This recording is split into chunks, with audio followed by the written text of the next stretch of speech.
Meu irmão, minha irmã, olha nós aqui mais uma vez com um novo episódio do nosso Cappuccino Cast. Eu, Frei David, Frei Franciscano Capuchinho, diretamente desta central de podcasts Evangelizar, venho aqui te agradecer por mais uma vez você estar comigo e acompanhar mais um conteúdo que com certeza vai ser super enriquecedor. Por isso, já também prepara o seu cappuccino que vamos começar este nosso bate-papo com um convidado muito especial. Mas qual é o tema de hoje, Frei? 800 anos do presépio de Grétio. Já ouviu falar de Grétio? Não. E do presépio? Do presépio já. Pois então, hoje, com grande alegria, nós temos este convidado especial. Por isso, a você, meu irmão, minha irmã, a saudação de paz e bem. E paz e bem também ao meu querido Frei Márcio. Bem-vindo, Frei. Paz e bem, Frei David, paz e bem a você que também está nos acompanhando este podcast Cappuccino Cast. Muito obrigado pelo convidado especial, pelo querido. Que bom, né, Frei? Somos irmãos, não é? Somos irmãos, exatamente.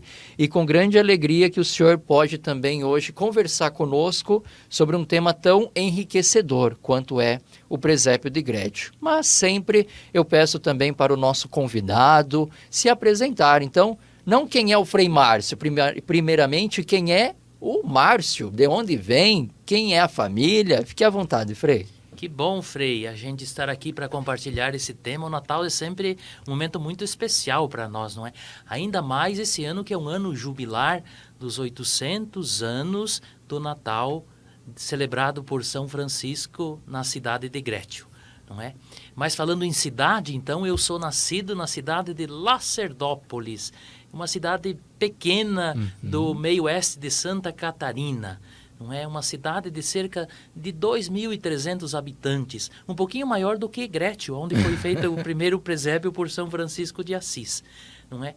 E então, atualmente eu tenho 47 anos de idade, não é? Com 17 anos eu entrei para iniciar a caminhada de formação na vida capuchinha, onde estou até hoje. E qual foi a motivação para ser um frei capuchinho? Sempre a gente pergunta, sim, porque muitos jovens nos acompanham. Então, vai que o senhor também incentiva um desses aí a ser um capuchinho. A primeira e principal motivação, que é sempre a motivação, é o chamado de Deus, né? A fé que nos leva a buscar fazer a vontade de Deus. Então, eu sou de uma família, de um berço bastante católico, religioso, não é? E já desde criança me perguntava o que eu devo fazer da minha vida, qual é o caminho. E aí, nesse ambiente, fui sentindo o chamado de Deus, não é? Que Deus me chamava. Na minha cidade ou na minha região trabalhavam os freis capuchinhos, trabalham até hoje, não é? Então eu via o frei capuchinho que vinha celebrar conosco, que vinha visitar a casa da minha família, que vinha estar conosco, não é? E nesse desejo de ser também sacerdote, eu tinha diante de mim ali os freis que vinham. Então pensei, bom, é nesse caminho que eu vou seguir. E está conosco até os dias de hoje. Exato. Firme e forte. E muito feliz. Muito feliz. E peço sempre a Deus a graça de quando chegar o meu momento, eu morrer e ser sepultado com esse hábito capuchinho. Amém, amém. E hoje, Frei, o senhor tem alguns encargos também, né? Sim, a maior parte da minha vida como frei foi servir na formação, não é? Na formação dos novos freis. E atualmente eu resido em Joinville, onde é a nossa casa de noviciado, não é? Então, ali, o noviciado é um ano muito especial da nossa etapa de formação. Porque dura um ano apenas, não é?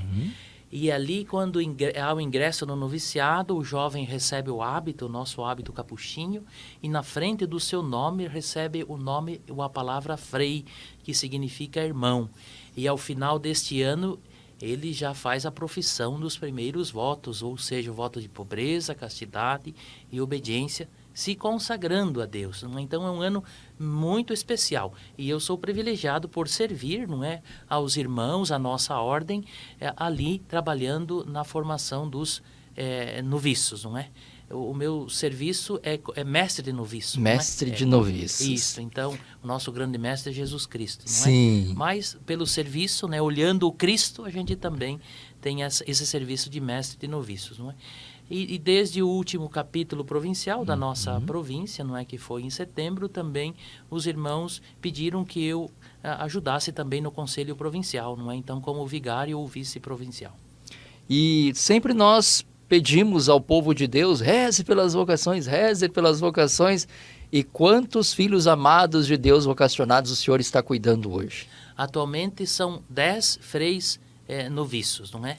10 freis noviços lá em Joinville, mas também recebia a responsabilidade da formação inicial na nossa província, do Paraná e Santa Catarina. Então, a gente também tem a responsabilidade de acompanhar um pouco as demais casas de formação. Cresceu a responsabilidade. Aumentou. E peço a Deus que aumente também a sua graça, que é sempre abundante, né? Mas para que a gente possa dar conta, né? Que a sua graça venha em socorro da fragilidade humana para a gente dar conta da missão que o Senhor nos pede. Amém. E Frei, sempre para a gente ter um bom bate-papo, tem um cappuccino para nos acompanhar. Então, enquanto eu vou servir, vou fazer uma pergunta bem simples, para o Frei Márcio. O que diz o presépio de Grétio? Muito bem, Frei David. Obrigado pelo cappuccino, não é? Cappuccino combina com cappuccino, não é? Isso! Então, o que diz o presépio de Grécio? Em poucas palavras, o presépio é uma grande manifestação do amor de Deus para conosco. Porque ali, no presépio, na simbologia do presépio, ela nos remete ao Cristo, que vem nascer de forma humilde, pobre, menor, não é? Para nos salvar, não é? Para se fazer um de nós e ajudar a gente a entender as perguntas mais profundas que o ser humano se faz. Quem sou? De onde vim? Para onde vou?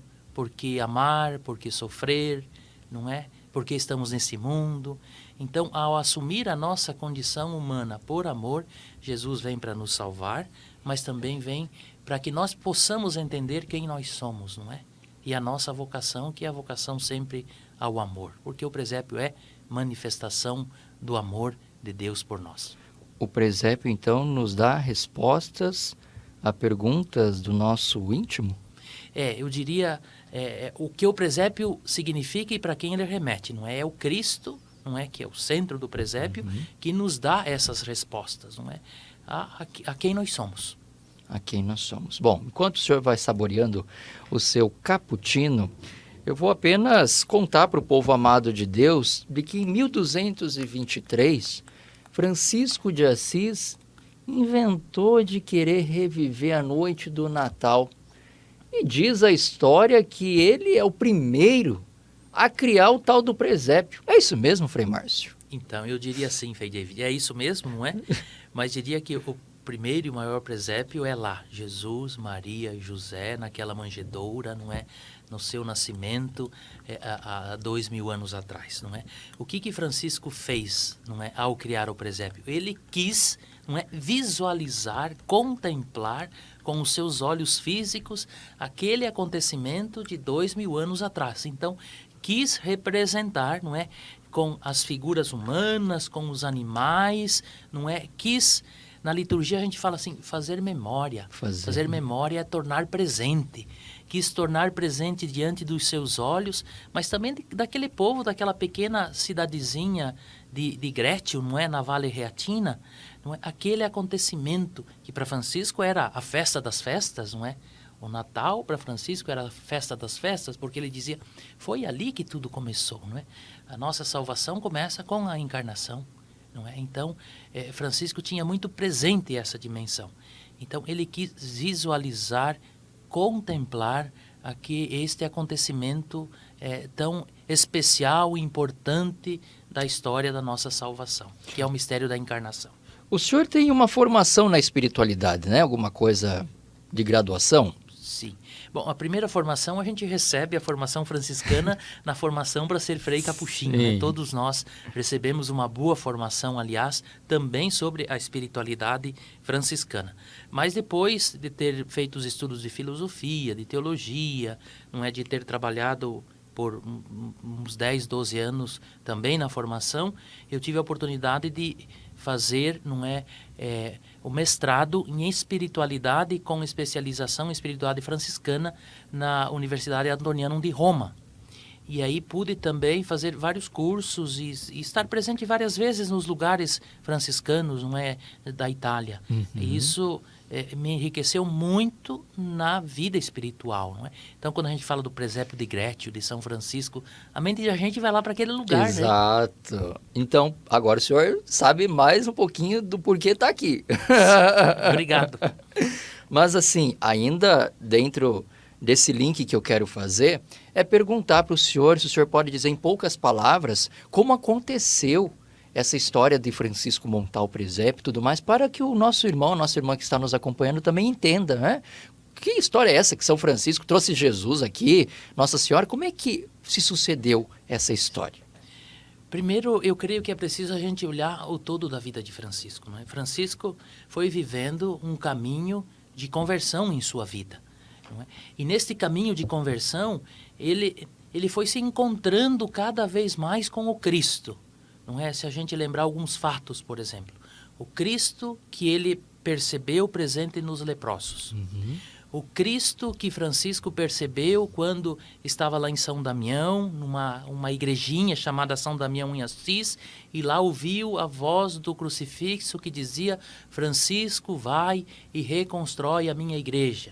Depois Francisco encontrou Cristo no Evangelho, na Eucaristia, nas suas frustrações também, porque o grande sonho de Francisco era ir à guerra, ser famoso, ser um grande cavalheiro, e depois se tornou prisioneiro, também teve que vivenciar essas situações da sua vida. Então, Francisco foi fazendo uma experiência com Cristo. Cristo foi entrando cada vez mais na mente, no coração e na vida de Francisco. Tanto que o caminho de conversão de Francisco, podemos dizer, começou por volta de 1204. Uhum. Francisco vai representar o presépio em Grétio em 1223. Ele morreu em 1226. Era já quase o final da sua vida. Então, Francisco decidiu fazer o presépio porque a sua vida foi sendo sempre mais uma configuração com o Cristo. O Cristo da cruz, o Cristo do leproso, o Cristo da Eucaristia, o Cristo presente no Evangelho, e ele quis também reviver esse Cristo, através do presépio. E, aliás, aquela região de Grétio, a Vale Reatina, o povo estava um tanto quanto afastado de Jesus Cristo, A fé estava muito morna ali naquela região. E o fato dele convidar o povo para participar desse momento, preparar com 15 dias de antecedência o presépio. Ali também foi celebrada a missa naquela noite de Natal, Francisco ali proclamou o Evangelho.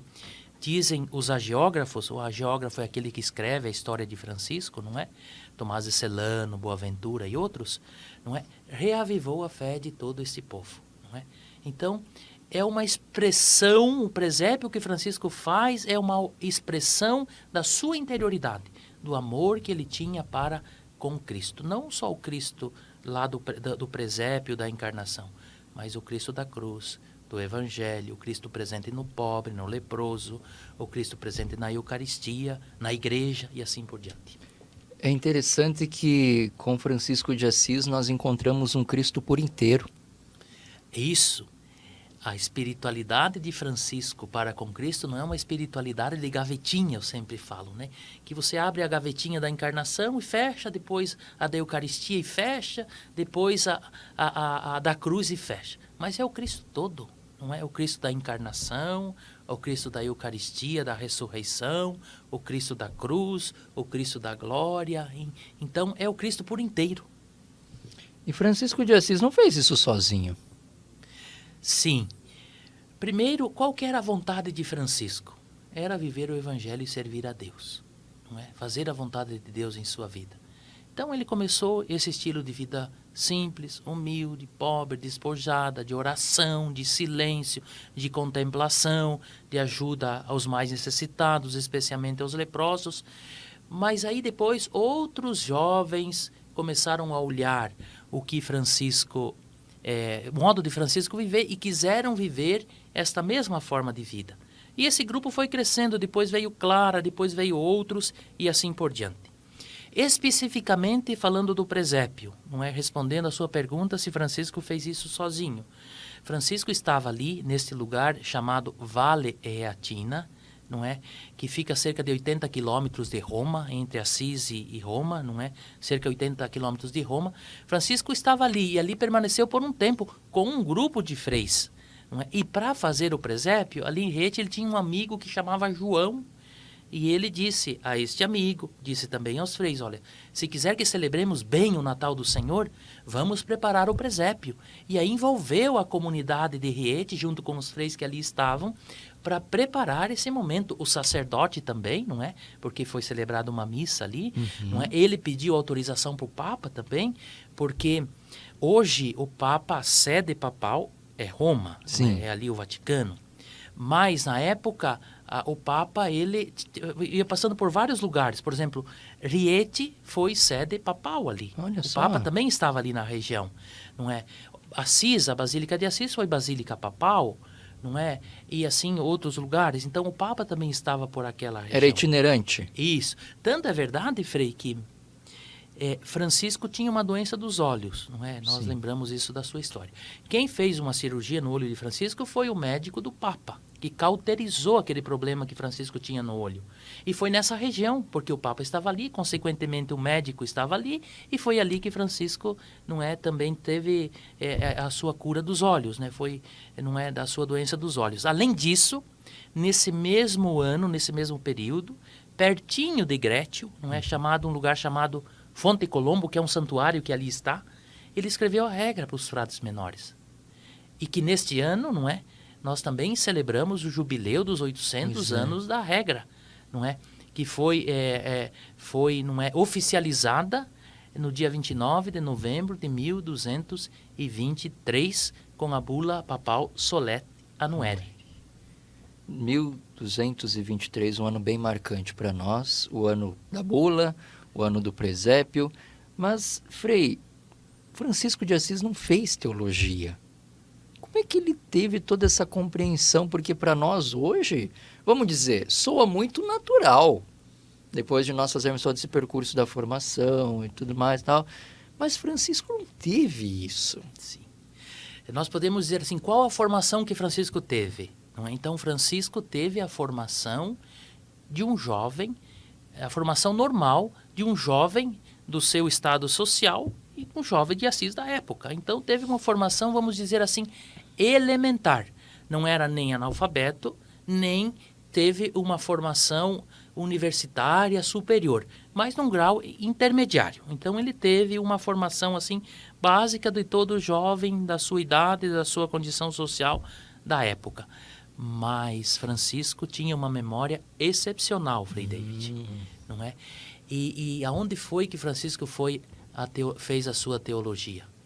Na maior das escolas de teologia, que é a liturgia, que é a vida de oração, que é a participação na missa, que é a escuta da palavra de Deus. Essa é a maior universidade. Olha que lindo e a isso. maior escola de teologia. Então foi ali que Francisco foi aprendendo, foi se aprofundando nos mistérios de Deus, nas coisas de Deus, que é o sentido do estudo da teologia. E não era só aprender para encher a mente, porque às vezes a gente pode conhecer tantas coisas, né, Frei? E aí acaba tendo uma cabeça grande, não é, de tantos conhecimentos, até mesmo das coisas de Deus. Sim. Não é mais um coração pequeno, quer dizer, a dificuldade de passar da mente, do intelectual, para o coração e para a vida. Em Francisco, não é? Aquilo que ele aprendia, não é, ele vivia. Então, Francisco tem essa riqueza espiritual tão grande, porque aquilo que Francisco escreve e faz, como o presépio, por exemplo, como a regra, como os seus escritos de maneira geral, é fruto daquilo que ele vivia na sua interioridade. Era a expressão da sua interioridade, do seu modo de viver Deus, a palavra de Deus em sua vida. Então, essa é a teologia de Francisco, que é muito mais profunda do que aprender em livros simplesmente. Nós dizemos na teologia, isso que o senhor está comentando, que é a lex credendi, lex orandi, né? Isso.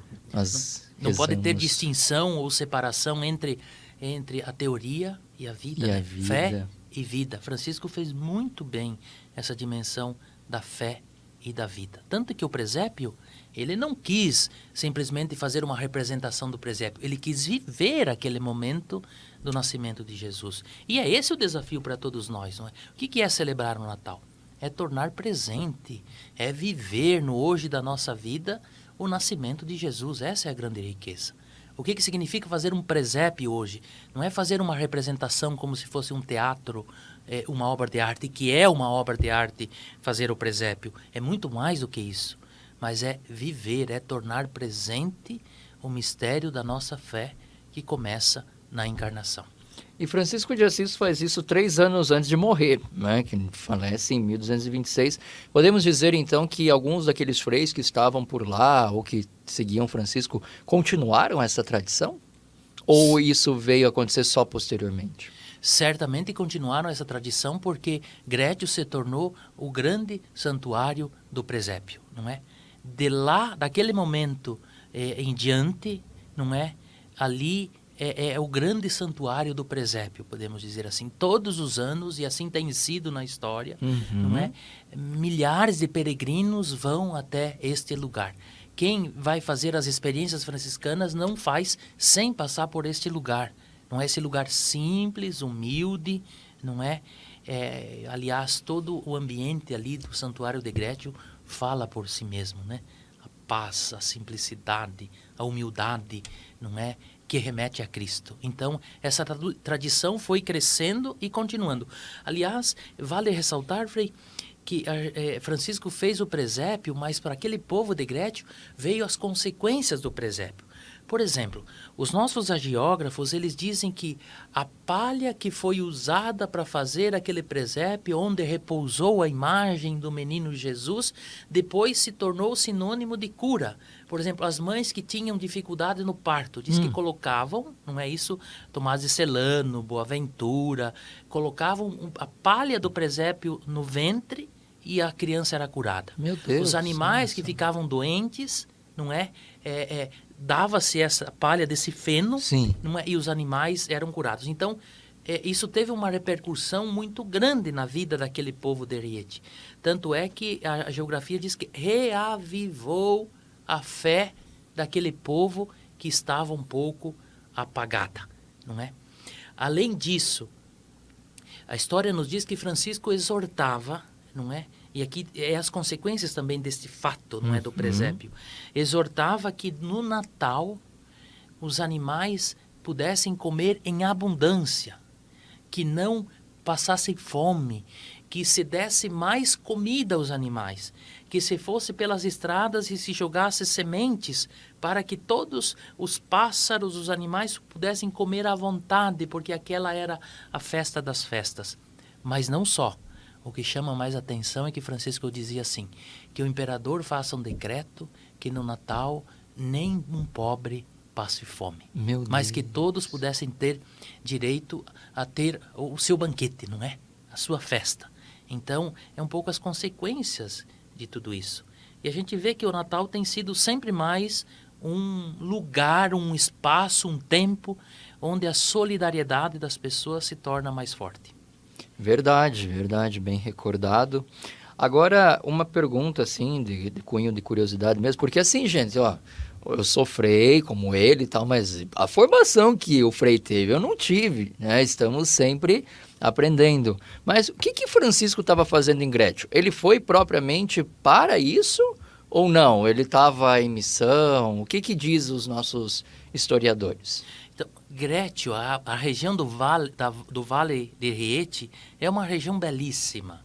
Não é? E Francisco, durante a sua vida, ele foi muito itinerante. Sim. Não é? Hoje, quem vai para a Itália e quer fazer a experiência franciscana, vai passar pelos lugares aonde Francisco passou. Não é? Então, Francisco, ele dizia que, e convidava os frades a serem peregrinos e forasteiros.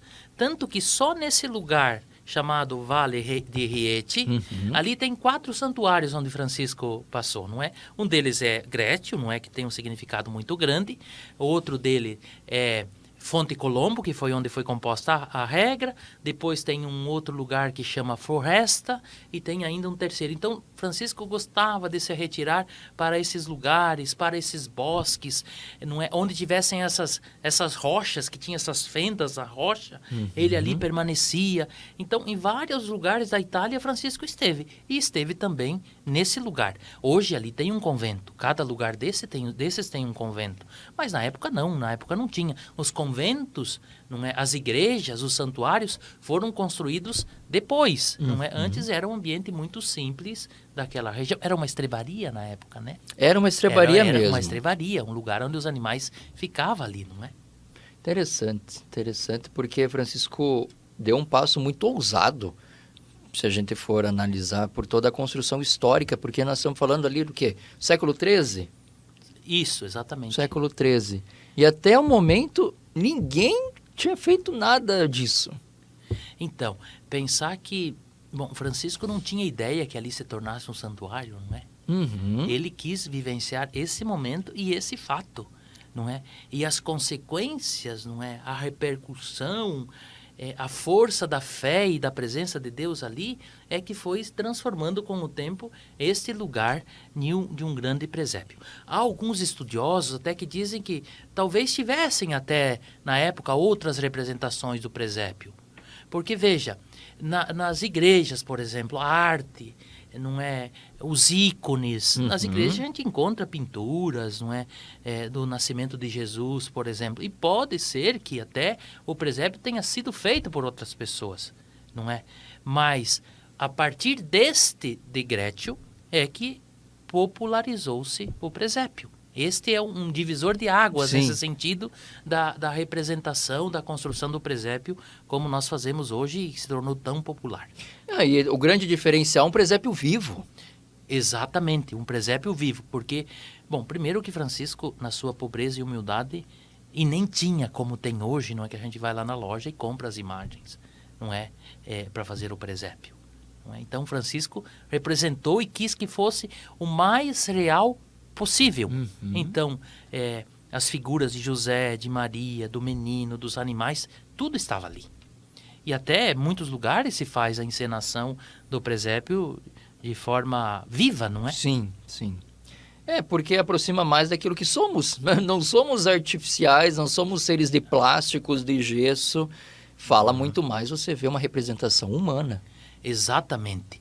Esse ponto, essa expressão que você usa, Frei David, artificial, ela é muito importante.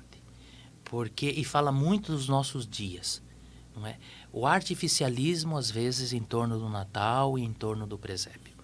Às vezes a gente até faz isso, vai na loja, compra uma árvore de Natal de plástico e coloca ali as imagens de forma tão fria e artificial, não é? Sem vivenciar, como se fosse um desencargo de consciência, uma obrigação de fazer um presépio. Quando se faz o presépio? Porque o Natal, muitas vezes, a figura que vem à nossa mente, ou à mente das pessoas, é o Papai Noel. Então eu tenho dito assim nesse tempo, menos Papai Noel, mais Menino Jesus. O Papai Noel que também veio ser uma distorção do que era o Bispo Nicolau. Exatamente, quer dizer, a dimensão do consumismo, a dimensão do econômico, não é? Puxou para si esta figura, que tem um significado também bonito, e ele se tornou sinônimo de consumo, de presente, não é? Mas presente no sentido assim, deixando muitas vezes de lado aquele que é o maior presente, que é Jesus. E faz até sentido nós analisarmos algum desses elementos, porque tem uma substância, um substrato, igual o senhor falou, do presente. Claro, os reis magos levaram presente ao menino Jesus. Alimento, abundância. Jesus veio se fazer alimento para nós. Mas parece que a gente deixa de lado esse elemento religioso, salvífico, e fica só com o artificial, só com aquilo que, vamos dizer, é supérfluo. Mas como tentar conciliar uma coisa com a outra? Tudo encontra sentido, não é? Até mesmo essa dimensão dos presentes, da festa, daquele banquete que muitas vezes se prepara nas casas, quando é feito a partir do olhar da fé. Aqui está a diferença, não é? Se não é feito a partir do olhar da fé, E a partir do olhar do verdadeiro sentido do Natal, que é a pessoa de Jesus Cristo, se torna artificial, se torna superficial. Desculpa a expressão que eu vou usar. Não, se torna quase uma festa pagã. Não é? Onde aquele que é o aniversariante não é convidado e não encontra espaço. Então, tudo tem sentido quando é olhado e celebrado a partir da fé, a partir de Jesus Cristo, que é o centro. E falando um pouco da teologia do tempo de Francisco de Assis, pelo pouco que eu conheço, Francisco trouxe um Cristo muito humano, um Cristo muito próximo. Faz sentido, diante do que aquele povo estava vivendo, parecia ser um Deus muito distante, uma igreja que realmente se colocava longínqua dos seus fiéis ou não? Sim, até então eu diria assim, o Cristo, porque cada contexto histórico faz uma imagem do Cristo. Sim. E ali estava muito presente aquele Cristo pantocrator, não é? O Cristo rei, o Cristo glorioso, que dava muitas vezes a impressão de um Cristo muito distante. E foi muito presente naquele contexto medieval, não só de Francisco, esse Cristo humano, esse Cristo da paixão, esse Cristo da cruz, esse Cristo que sofre, esse Cristo que se faz pequeno, que se faz ser humano de verdade. E Francisco soube muito bem equilibrar na sua vida essas dimensões, porque ao mesmo tempo, nos seus escritos, que Francisco olha para Deus e para o Cristo e diz, ele é o bem, o sumo bem, o glorioso, o altíssimo, a plenitude, não é? Essa transcendência de Deus, assim a gente diz na teologia, ao mesmo tempo ele olhou para um Deus muito humano, não é? E aí vem a dimensão da imanência de Deus, a gente diz em teologia, um Deus muito humano. Tanto que nos seus escritos ele diz assim, tu és beleza, tu és bondade, tu és mansidão, tu és o bom, tu és o belo, que são elementos que ele atribui a Jesus e a Deus, que são muito próximos de nós e palpáveis, não é? Quem não sabe o que é a beleza, o que é a bondade, não é? O que é o belo. Então, essas dimensões, não é? Um Deus, ao mesmo tempo que é glorioso e transcendente, que está além de nós, mas um Deus que está muito próximo de nós, dentro de nós, que se fez humano, que se encarnou. Então, Francisco viveu e soube, assim, equilibrar muito bem essa dimensão, não é?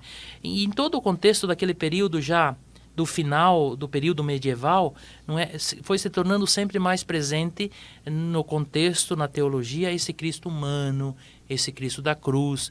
Começa-se a colocar nas igrejas mais a cruz, não é? Então, essa passagem também teológica no contexto da época, não é?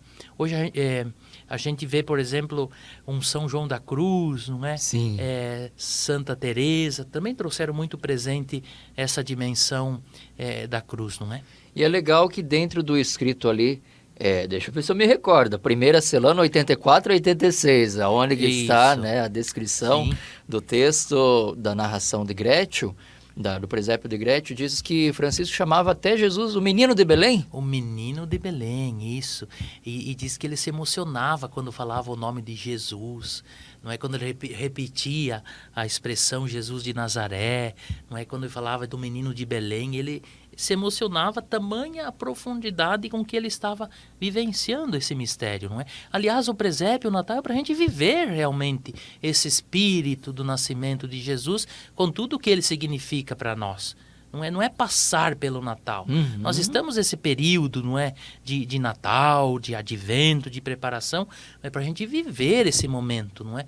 Para que o Natal, o presépio que a gente faz, possa tocar a nossa vida, não ser algo artificial, superficial, uma data que se passa apenas. Exato, bem recordado também. E assim, Frei, fazendo um link, não sei se um pouco ousado, mas como o Cristo, desde o presépio, se faz alimento. Podemos ver aí uma ligação com a Eucaristia, que Francisco de Assis tem tanta veneração, adoração, e pede para nós também, né? Até varrer as igrejas, cuidar das igrejas. Faz sentido, Frei? Com certeza, Frei. Tanto é que Francisco, quando representa esse primeiro presépio, não é deste modo como nós conhecemos, em 1223, quis que fosse celebrada a missa ali, não é?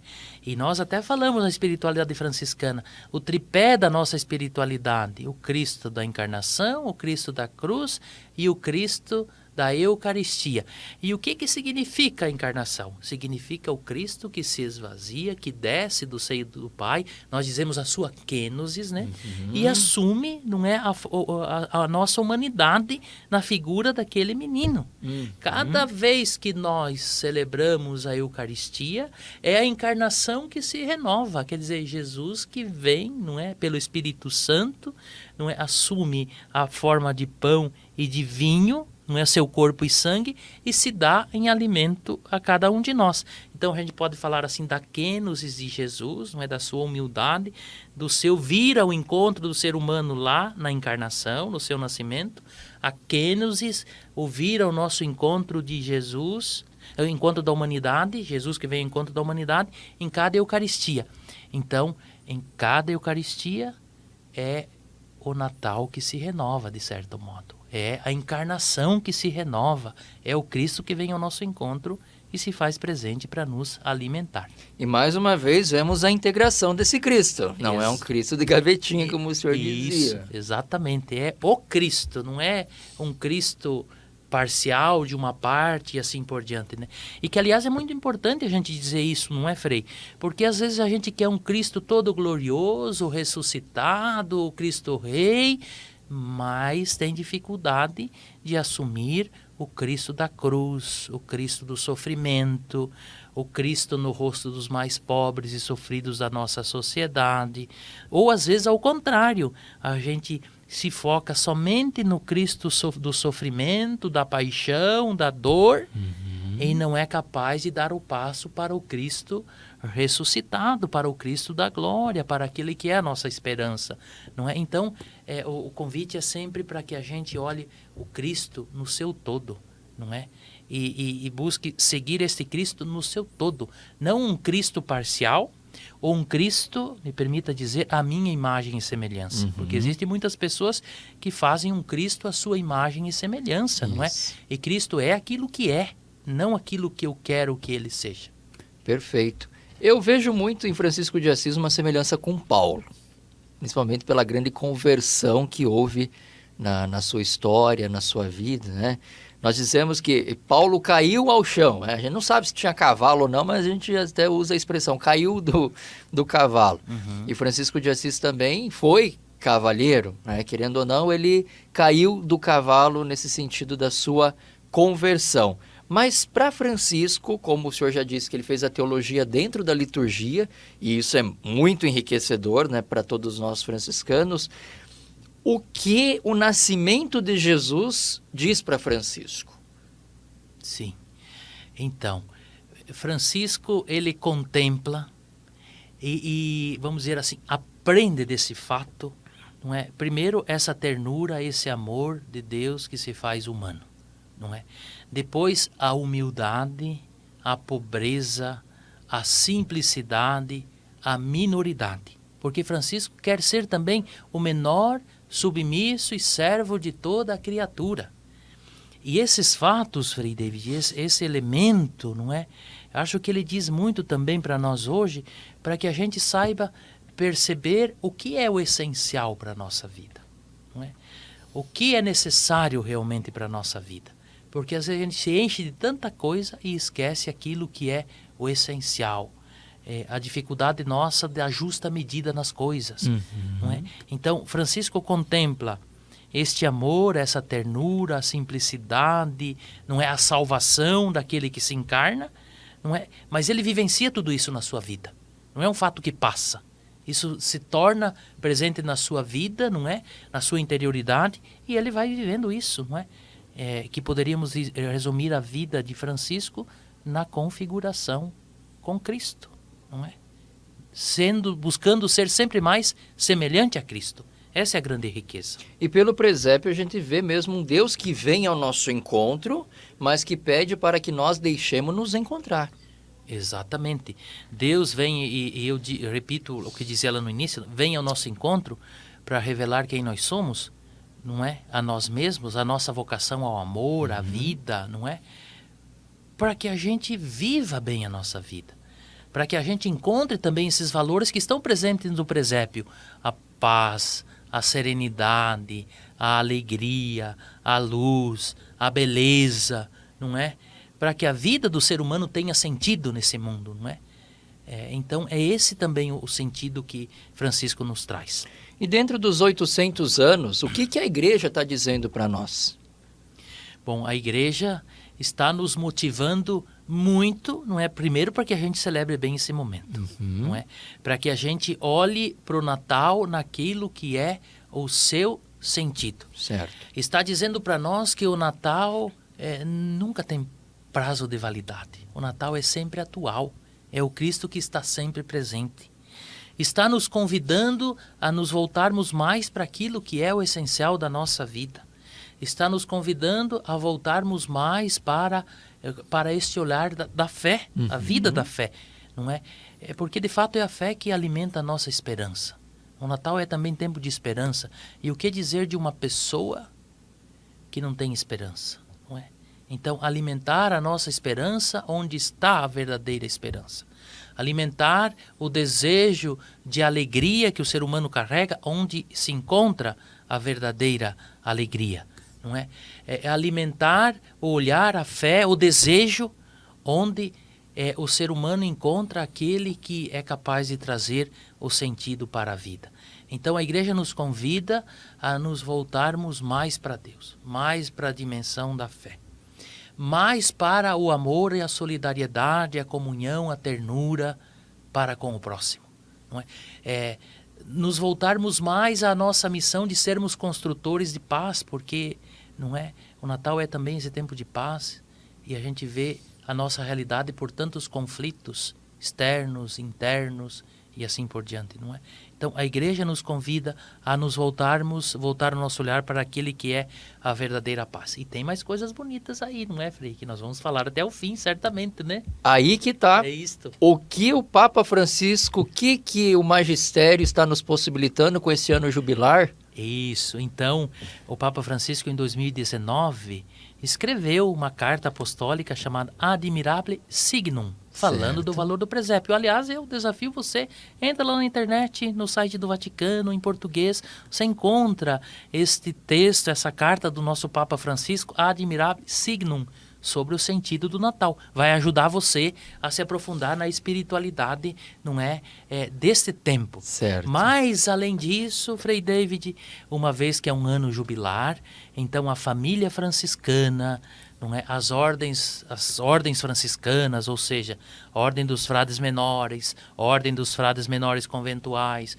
dos frades menores capuchinhos, da TOR, não é? Depois também da ordem franciscana secular, escreveram uma cartinha para o Papa, não é? Pedindo para que o Papa concedesse uma indulgência plenária da celebração do presépio de Grétio. E o Papa Francisco concedeu.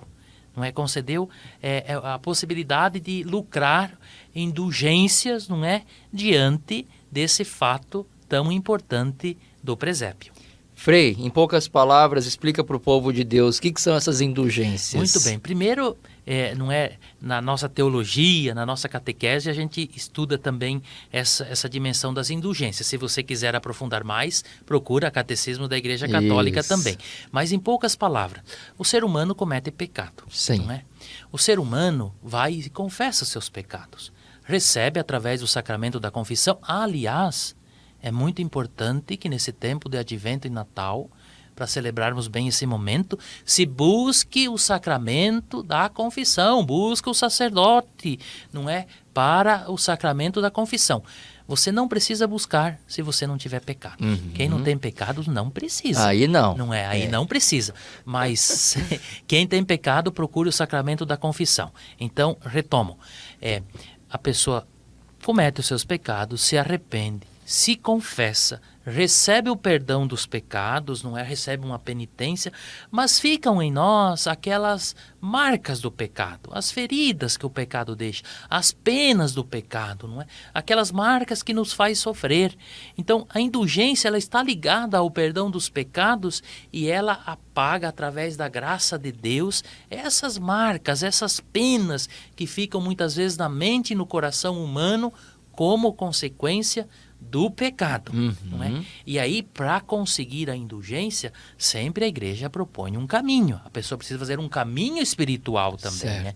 E neste caso dos 800 anos do presépio, então, para você receber essas indulgências plenárias, você precisa, primeiro, procurar uma igreja franciscana, ou seja, que está sobre os cuidados de uma das famílias franciscanas, não é? Dos capuchinhos, dos frades menores, um santuário que são as irmãs franciscanas que cuidam, as irmãs clarissas e assim por diante, não é? Então, buscar uma dessas igrejas, não é?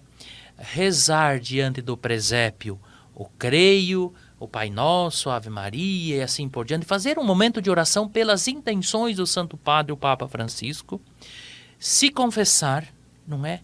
E participar da Santa Missa. Não é? Então, esse é o caminho espiritual que a pessoa precisa fazer, não é, para lucrar as indulgências. Aí, de repente, quem está nos assistindo, ouvindo, vai perguntar assim, tá, mas quando que eu posso fazer isso? É no dia de Natal? Em que momento? Não é? Então, essa indulgência ela tem um período. Do dia 8 de dezembro, não é? Que é o dia da Imaculada Conceição, até o dia 2 de fevereiro, que é o dia da apresentação do Senhor. Então, dentro desse período, você pode ir então a uma igreja franciscana, fazer as orações diante do presépio, não é? Se confessar, participar da missa e assim por diante. Que coisa linda! Como é bom saber que toda a igreja celebra conosco os 800 anos. Exatamente, não é um jubileu franciscano, mas é um jubileu de toda a igreja, porque Cristo se encarnou por todos nós.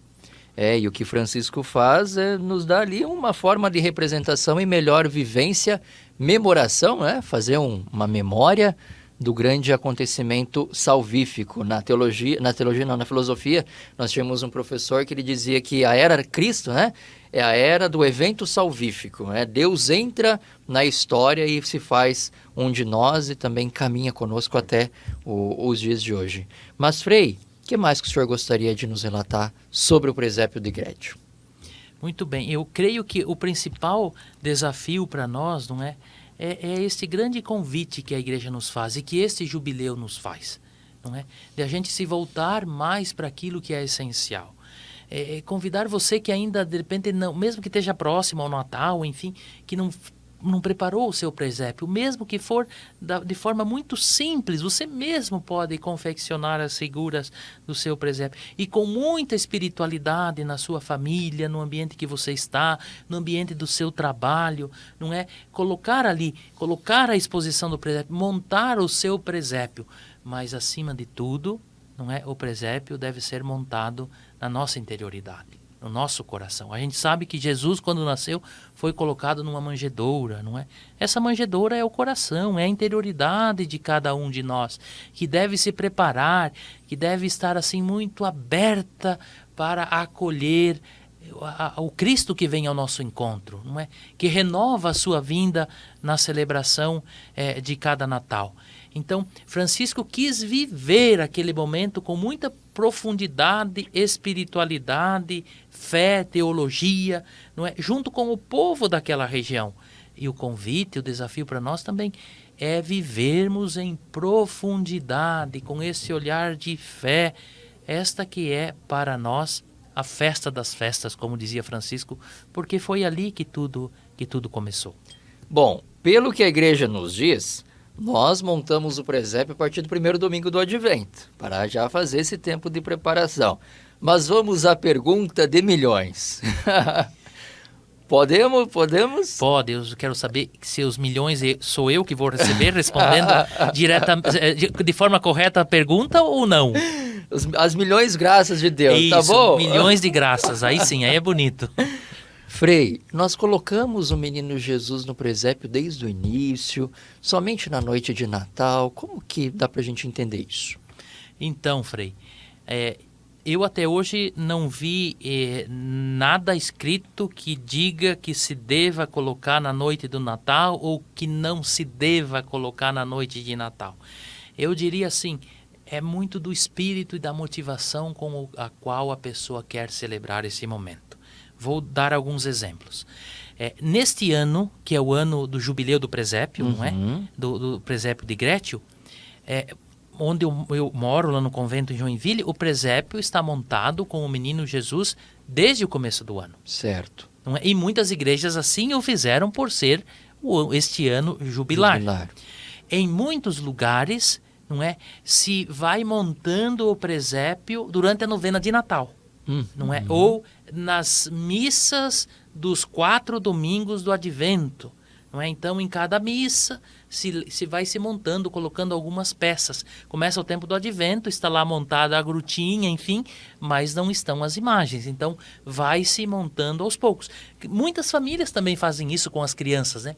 Vão montando aos poucos e na noite de Natal, então, colocam o presépio. Esse ano que é um ano jubilar, não é? O Papa, então, está nos pedindo para a gente rezar diante do presépio desde o dia 8 de dezembro, não é? Seria bom que o menino estivesse lá para que a gente vá rezar diante do presépio também na presença do menino Jesus. Mas se não tiver também não tem problema, faz a sua oração. Então não tem uma norma, eu diria assim. Não é? Eu desconheço de alguma norma que diga que deva ser colocado só na noite de Natal ou não. Depende muito do espírito com que cada comunidade, cada pessoa, cada família, cada paróquia vai celebrar este momento. Achei bonito, Frei David, lá em Joinville, que na abertura da novena de Natal deste ano, não é? Então a primeira imagem que foi colocada, que foi entronizada no santuário para montar, foi a imagem de São Francisco. Porque o pároco ele teve a ideia assim: vou montar o presépio, como é os 800 anos, colocar Francisco contemplando o presépio. Olha que lindo. Então ele pôs, a primeira imagem que foi colocada foi São Francisco. Depois foi sendo colocadas as outras e até o Natal que vai ser colocado o menino. Mas Francisco diante do presépio contemplando para simbolizar, não é, significar esse momento dos 800 anos. Mas diga para ele lá que pode ficar todo ano também, o nosso São Francisco, né? Isso, com certeza. Contemplando o presépio. É uma boa dica também, né, para o povo de Deus que tem a imagem de São Francisco. Coloca lá no presépio também. Os nossos noviços lá em Joinville montaram muito bonito lá no noviciado São Francisco de Assis. E tá lá São Francisco diante do presépio, contemplando o presépio. Frei, que conversa boa, que bate-papo enriquecedor. Mas assim, uma mensagem final ao nosso irmão, à nossa irmã, para bem viver esse Natal de Nosso Senhor Jesus Cristo, com toda a significação do presépio que aqui buscamos apresentar em poucos minutos, né? Mas também eu peço que dentro da tua fala, o Senhor faça o convite para esse povo amado de Deus fazer o curso franciscano, que nós temos também para oferecer. Fique à vontade, Frei. Bom, primeiro, Frei David, muito obrigado, não é? Obrigado pelo convite de poder estar aqui, não é? O Frei David me propôs e eu estava com muitas atividades. Falei, olha, Frei, eu posso em tal dia. E ele falou, então tá bom, então vai ser tal dia que a gente vai lá. Então, obrigado pelo convite, por estar aqui e poder partilhar este momento contigo e com todas as pessoas, não é? Que vão ter a oportunidade de ouvir, de assistir este podcast, não é? Então, muito obrigado. E dizer assim que o Natal em nossa vida, ele não pode ser um dia, não é? Aliás, o Padre Zezinho tem uma musiquinha que diz assim: tudo podia ser melhor se o Natal não fosse um dia, se as mães fossem Maria, se os pais fossem José e se a gente parecesse com Jesus de Nazaré. Então, esse tempo do Natal é um tempo especial, não é? É um grande convite para cada um de nós nos renovarmos e deixarmos que Cristo de fato venha na nossa interioridade, renasça em cada um de nós e renove a nossa vida, mas não só no Natal. Em cada momento, em cada dia que nós vamos vivendo no ano, que seja para nós um Natal onde o Cristo venha ao nosso encontro e encontre lugar em nós, encontre o espaço do nosso coração e da nossa vida aberta a Ele, porque se nós nos abrirmos para a sua presença em nossa vida também vai tendo luz, a paz, a alegria, o amor, a bondade, que são todos os valores que Jesus Cristo nos traz, não é? Então, que você possa viver de forma muito intensa esse tempo de Natal, não é? Com aquilo que ele realmente significa, na sua profundidade, um Natal que seja um Natal do essencial, do principal, o Natal daquele que é o supremo da nossa vida, não é? E a partir desse olhar da fé, todas as outras coisas vão encontrando o seu significado. Também os presentes, também o encontro da família, também a festa, não é? Que seja um Natal de oração, não é? Que o principal personagem seja Jesus Cristo, seja o menino Jesus, aquele que é o aniversariante. Não tem muito sentido a gente fazer uma festa de aniversário se o aniversariante não está presente, né? Exato. Não é? Então também nesse fato da celebração do Natal. Nós falamos um pouquinho da espiritualidade franciscana, não é? Ligada a essa dimensão do presépio. Mas a espiritualidade franciscana é tão rica, é tão profunda. Não é? Ela traz respostas ao ser humano, aos grandes desafios que o ser humano encontra no mundo de hoje. Por exemplo, se há o egoísmo, Francisco propõe a fraternidade, não é? Se há o orgulho, a vanglória, a autossuficiência, Francisco, a sua espiritualidade, que é de Jesus Cristo, né? Propõe a humildade, a simplicidade, não é? Se há a destruição da casa comum, o nosso planeta sendo agredido, Francisco nos convida a cuidar da casa comum, de cada criatura. Enfim, poderíamos dar tantos exemplos da riqueza que é a espiritualidade franciscana. E você pode se aprofundar mais nessa espiritualidade franciscana. Conhecer mais de Francisco e da sua espiritualidade para iluminar a nossa vida. E tem tantas oportunidades, não é? Uma delas é você comprar ou conseguir ou entrar lá na internet e achar os escritos de São Francisco que estão lá disponíveis gratuitamente para todos e ler os seus escritos, as suas agiografias, não é? Mas também existem muitos cursos e um deles é a pós-graduação em espiritualidade franciscana, não é? Em junho próximo, conclui mais uma turma. Depois serão abertas inscrições para outras turmas, não é? Para este aprofundamento na espiritualidade franciscana. Então, para o ano de 2024, Isto. vamos dizer aí para esse povo amado de Deus que está amando o nosso Cappuccino Cast, amando um modo da gente trazer a espiritualidade franciscana também aqui dentro do nosso podcast, que venham se inscrever. Mas como que essa pessoa pode saber para ter mais informações, Frei?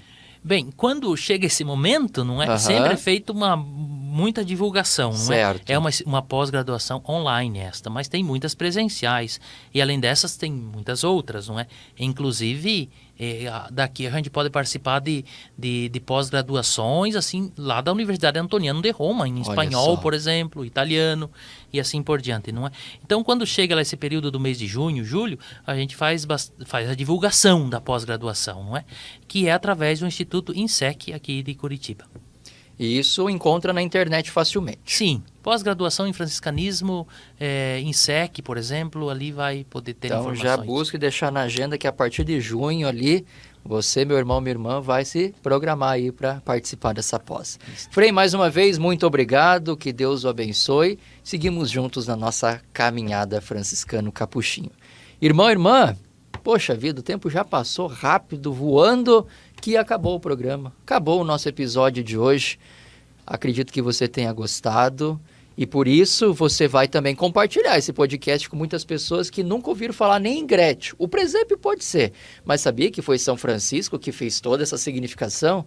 Pois então, essa é a ideia, o ideal do nosso Cappuccino Cast, trazer uma espiritualidade franciscana, com freis capuchinhos, pessoas que falam do tema com propriedade porque vivem este tema proposto. E hoje trabalhamos os 800 anos do presépio de Gretchen. Não perca a oportunidade da indulgência plenária, como o Frei já bem recordou. E eu espero você aqui no próximo episódio do Cappuccino Cast. Por isso, curta, salve, comente, compartilhe e visite os outros podcasts aqui da nossa central de podcasts da Rádio Evangelizar. Deus te abençoe. Até o próximo episódio, se Deus quiser. Paz e bem. Paz e bem.